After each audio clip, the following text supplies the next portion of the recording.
Flashback, remembering when Mbaka asked Nigerians to vote Buhari in 2015 for change.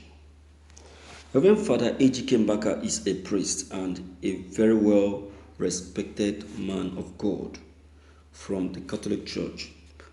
He is well known and highly sought after even by people who are not members of the Catholic Church, especially during his monthly programs at his ministry, the Adoration Ministry, Enugu, Nigeria. Father Mbaka is also loved by many as he is a man who has over the years been known to be someone who gives to the poor and less privileged around him. He is also known and respected for his prophecies and declarations.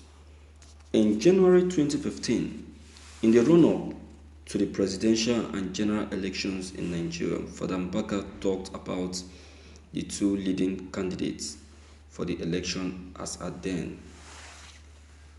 President Goodluck Jonathan and Muhammad Buhari.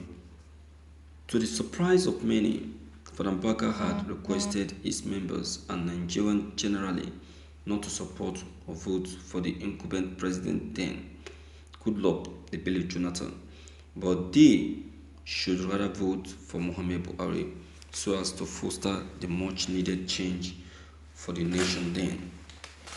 This can be confirmed in the publication by Premium Times of January 3rd, 2015. President Muhammad Buhari under the APC would go on to win that particular election, which made history as the first time an incumbent president would lose election in Nigeria. He met with Mr. President and his vice after the election. After President Buhari's victory, he met with Father Mbaka and even described him as a very bold and courageous man of God who stood for the truth and spoke the truth when needed.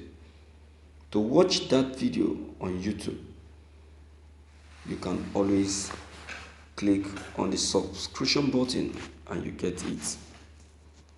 The first tenure of President Muhammad Buhari expired in 2019 and he has since been re-elected for his second and final tenure in office as President of the Federal Republic of Nigeria. Thank you for listening to this news.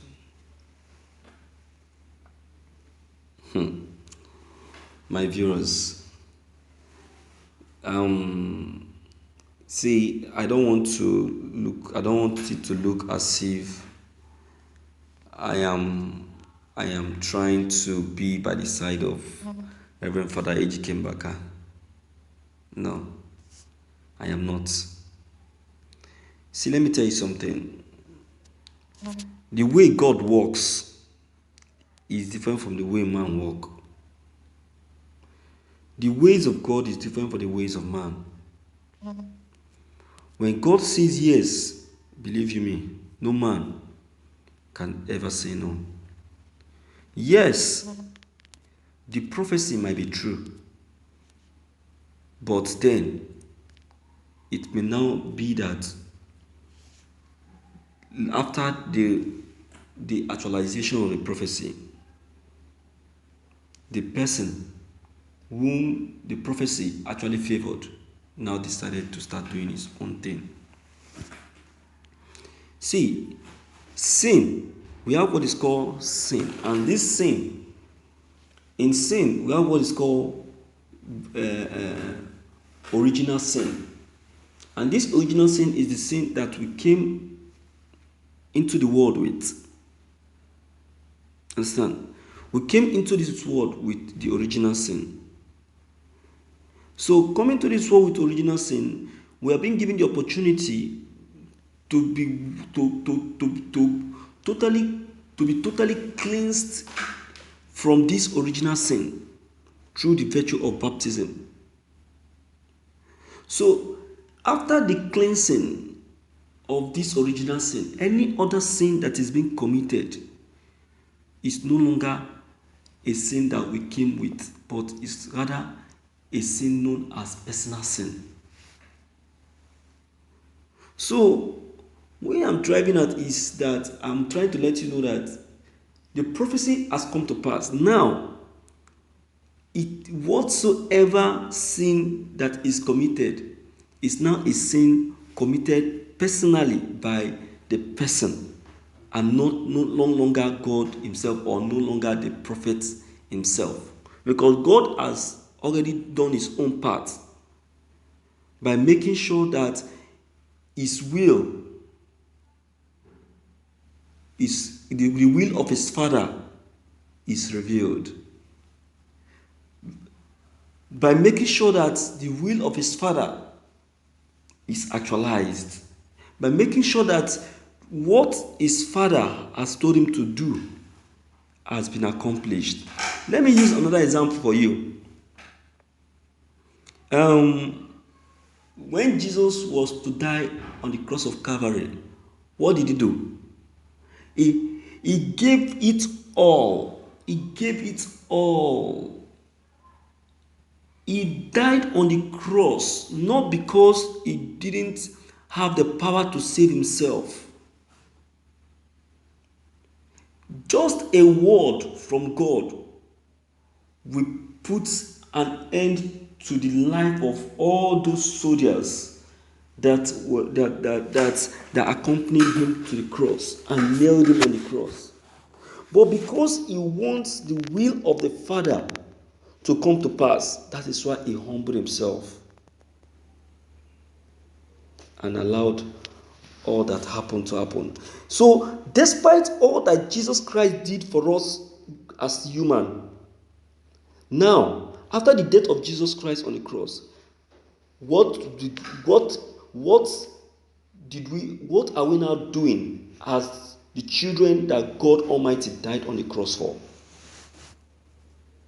What are we now doing? Are we not committing all sorts of sin? Why are we not behaving like that children that God died for on the cross of Calvary? Why are we not behaving like those children that Christ sacrificed so much for on the cross of Calvary? Why are we now behaving like those hoodlums, like those thugs, like those people with no father and no mother? That is what has just happened to Father Mbaka and Buhari. Father Mbaka has done his own part by prophesying and making the revelation known that this is the person that Christ has elected to be governor or president. So it is now that he has become the president, it is now left to him to either do the will of God or the will of the devil. So if he does something that is contrary to the will of God, then he will now get the punishment from God.